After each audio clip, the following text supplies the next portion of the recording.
Hey folks, so I'm getting my 50 cal ready right now. Big hat. I'm wearing a big hat. Big shout out to Graham who helped set up from the Armorers team this 50 caliber. This is a blank firing 50 cal. I'm inside of the M7 Priest, ladies and gentlemen, which, as you probably know, the 105mm gun, which I'm going to show you right here, is something I'm obviously very used to firing because it's very similar to the C3 utilized in the Canadian Armed Forces. I'm here at the Aquino Tank Weekend. If you've been following some of my content, this is where I've been hanging out this weekend with the Canadian Tank Museum. I got my ear pro on my M1 helmet because I'm going to be part of the World War II reenactment firing this wonderful machine gun, the 50 caliber MC Browning. And of course, the 105 on the M7 Priest would normally be in its self-propelled configuration. I did a video on this last time I came to Aquino, so it's nice to have the ability to come visit again, but this time actually inside. We'll give you a little look of the gun itself and the inside. You see the driver's compartment here. Kind of tight, cramped. You got everything running right beside you. There's your vision block here. Engine cruising speed, 2100 RPM. Really cool. This thing is so cool. Even like got the right-angled flashlights. I'm going to take this helmet off because I don't think I'm going to need it on for the time being. It is hot. It's hot today, folks. And I've got to figure out how to get it off here. I'm going to put this in the most prime spot ever here because this is where I'm going to be filming on the 50 cal. I bring this up, this there. No, gimbal doesn't like me. Bring it up like so. That's where I'm going to be firing. Operating the 50 cal like this, but we are going to take this helmet off because it is so warm. Oh, hi. You need to come up and do a first person. Yeah, no problem. I'll get out your way. No worries. I just figured I'd come up. For sure. Take an opportunity to do some checks. Well, see how much oil we got. Yeah, oil helps. Definitely helps. So this is my driver. Maybe you can quick introduce yourself. Oh. Good morning, everybody. My name is John Tryon. I'm a volunteer with the Canadian Tank Museum. And I have the pleasure and honor of taking Maximus and taking him on a tour of our lovely tank field this morning as part of Meet the Tanks. Awesome. Thank you, good sir. So I'm going to let her get on with some checks of the vehicle here before we get going. There's nothing worse than getting onto the field and something going wrong. So it's always nice that these guys are putting that diligence into checking all the equipment. So yeah, we're going to be part of that World War II reenactment. It's a sweaty day, folks, sweaty. And it's going to be fun. We're also going to do the Meet the Tanks of this particular platform too. So we're going to be riding out, showing what the M7 Priest is, showing it some love that it deserves. And then later on, getting involved with World War II reenactment, and I'm going to be firing about 50 rounds off the 50 cal. The Armorers team briefed me on it. It's a little bit different of a 50 cal than I'm used to because it's obviously set for blanks, and it's a modification of live firing, so there's some rules that have to go with that. But it is really cool being on a self-propelled gun, a World War II self-propelled gun, and with the exact same gun, in all seriousness, the exact same gun that I use today. Almost the exact. A little bit shorter of a barrel, but the basic principle of the gun is almost the same. So I'm going to do a little bit more prep and just kind of make sure everything's set up for today's event. But I thought I'd do a little pre-roll showcase of what's coming in this vehicle. And we're going to take another quick look at this wonderful 50 cal. Because my goodness, does it look good. There it is. There it is. And I actually talked to the museum and I asked if I could borrow the M1 helmet because you can't be on a platform like this without having at least some form of relevant attire, so to speak, for the vehicle. You'll notice as well, if we were in the actual platform firing, is all our ammunition. So our ammunition tubes, be prepping the ammunition in this area here, in between the quote trails, because these are technically right here, the trails of a normal gun, a field artillery howitzer, but they've been welded to the structure of the Priest. Yeah, so I will catch you guys probably with some more footage shortly when I'm actually getting involved in shooting this thing. So I'll catch you guys in a bit. Bye-bye. So I once again want to take a moment to thank the Canadian Tank Museum and all the volunteers who keep these vehicles running, and the skill, expertise, and dedication that goes into making these platforms move around on an event like this. There's so much effort, training, expertise, effort that goes into making these vehicles move and get around. It's not as simple as what you would think is just pulling a tiller like this. The safety that goes into understanding how the vehicles operate, not just the safety of the platform, but the people around, the mechanics, like you could see here with Chris, who keep them operating, and of course the armorers, who kindly volunteered their time and the ammunition for the event, free of charge, to kind of get these reenactments going, which is really, really cool. But also I want to do a huge shout out to the sponsor of this event, Steel Aces. Steel Aces is a tank action game, a lot of fun that I've been recently playing on both live stream in closed beta, a very, very popular community that's growing, and Steel Aces is going to be coming out in the near future. Stay tuned. If you want to learn more about the game, go to their website. I'll put it in the description box below, including a pinned comment. A lot of really good action and content coming from the Steel Aces team for this tank game. It's going to be a lot of fun. The GM Fox you could see there is actually in-game and playable, so some really big announcements coming out soon from Steel Aces, so make sure you go check them out. Let's go hit the field in the M7 Priest.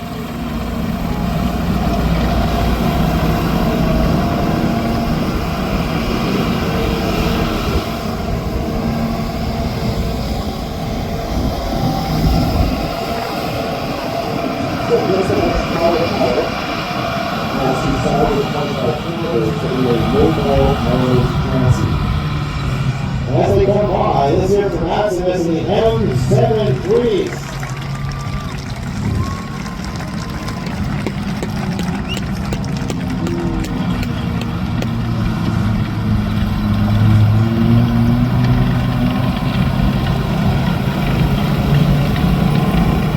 And of course, having a self-propelled artillery gun go by, we have to represent the artillery with that Ubique cap. Really nice little footage there from my cameramen. Thanks again to those who have been supporting me as cameramen on my event. My friends really helped me out. But a really cool part of the Aquino Tank Weekend was meeting you guys, my followers, my fans, those who have for some reason decided to like my content.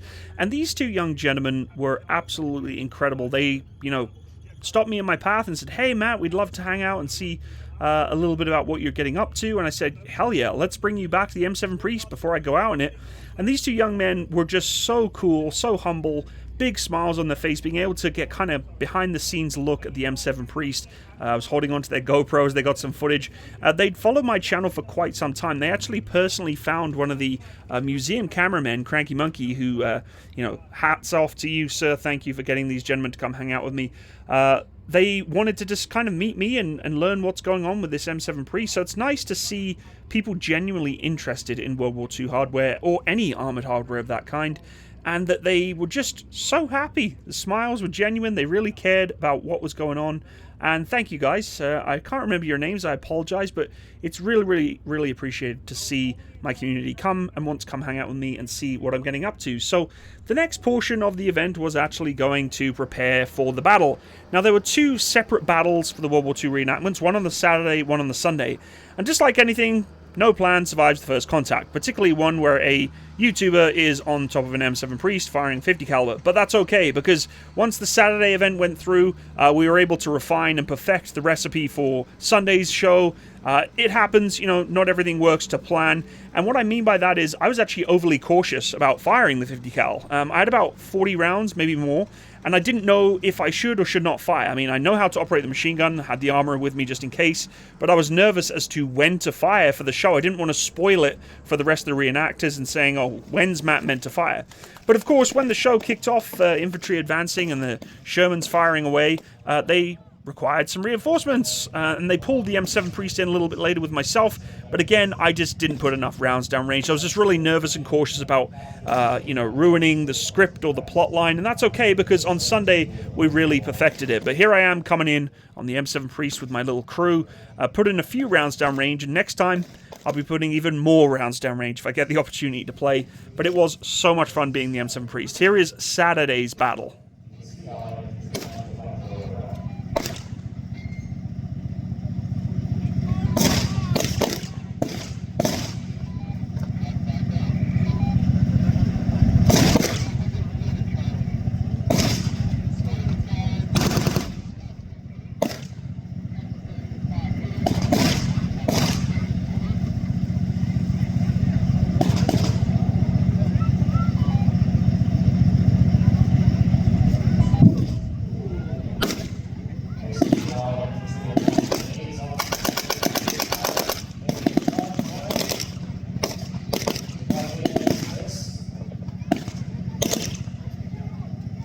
As you can imagine, sitting down the end of one of those bayonets would be enticing enough for most infantry at this point in the war to surrender.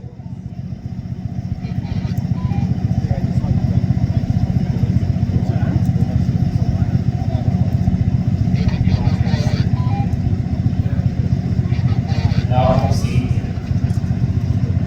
critical task of processing soldiers as prisoners of war, which, while that might seem mundane, is anything but, can actually be pretty dangerous. Sometimes the prisoners could try and pick up a stray weapon that had fallen by and fight back. They could try and run away and escape, in which case they resume being active combatants again. Or they could try and directly attack with one of their captors. So it was about this point where I realised I've still got a lot of rounds to fire and all the Germans have already been captured, so me and the armourer decided to have some fun and put some rounds down range anyway to pretend a flanking force was coming, because nothing says wow factor than having a 50 cal blast in front of you of the audience on the bleachers. But a lot of people were thinking, Matt, you're shooting at friendlies. No, we were just having some fun. We weren't actually shooting technically at anyone because the opposition force had already been captured to our right flank, and we were just having some fun.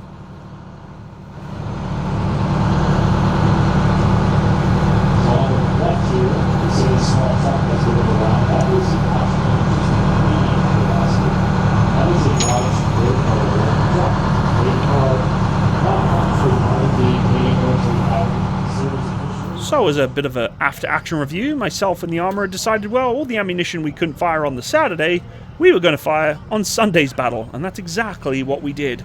Lining up with the Shermans for Day 2 battle on the Sunday, I was pumped. I was ready to put rounds down range and not worry about whether or not I'm spraying and praying with that 50 cal. And of course, my cameramen, both Ross and Dalen, thank you for supporting and getting some really good footage of me pushing this 50 caliber to its limits and giving the show this time a little bit more of a firepower demo of the M7 Priest's 50 caliber in suppression. It would have been nice to have the M7 firing that 105mm gun, maybe one day, but this time I was not messing around. I decided as soon as I'm coming into contact, I was going to let it rip, and I did exactly that.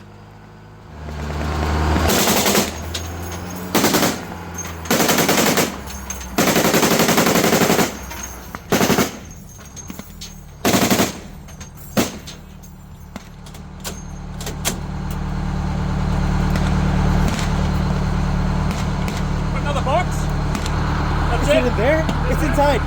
It's inside the box. Oh, it's inside the box.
So there you have it, folks. My rendition of being on an M7 Priest as a commander on the gun platform with that 50 caliber. It was so much fun. I really got some memories flashback from utilizing the 50 caliber in Afghanistan.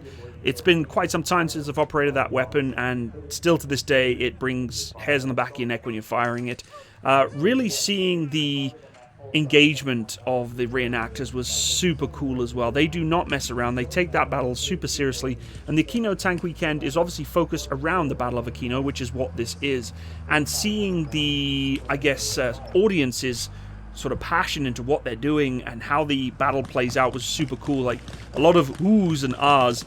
Yes, of course, the 50 caliber is loud and looks really cool, and as do all the other explosions and bangs, but you can tell from the reenactors and from those who are commentating, like Sam and the team like Jeremy, take this seriously. And it's nice to see that battle reenactments like this have that drive, that purpose of sharing history. That's a big part of what they're trying to share here. What they're trying to promote and engage those who are looking at it is saying it, yeah, it's all tanks and tracks and explosions, but there is true purpose behind this. People died in this battle. This is not just, you know, a movie. These things happened, and I have a lot of respect for the museum, you know, honoring those who have been involved in this particular battle and the war.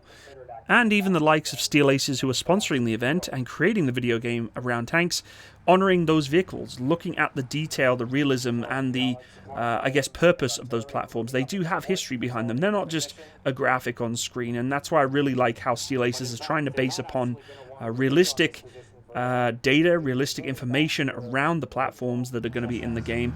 And yes, it is a really fun weekend in general to be a part of it. You know, there's lots more content I'm going to be producing from this event. I've been trying to catch up on so many different things.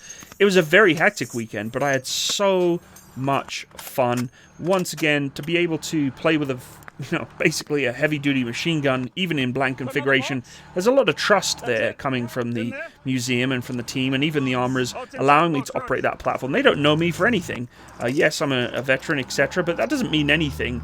Knowing that they relied upon me to give the audience what they wanted, which was putting rounds down range, and just trusting that I could do the job, it meant a lot. It was a really humbling moment. So thank you for watching today's video. If you enjoyed it, leave me a like and, of course, a comment. Maybe I'll see you in the Aquino Tank Weekend in 2026. I don't know. We'll see. But if you did enjoy it, it does help the algorithm to give me those likes, give me those comments, so I can try and improve for next time. Once again, go check out Steel Ace's website along with the Canadian Tank Museum's website to see if you could get involved in some armored warfare of yourselves in battle. See you next time.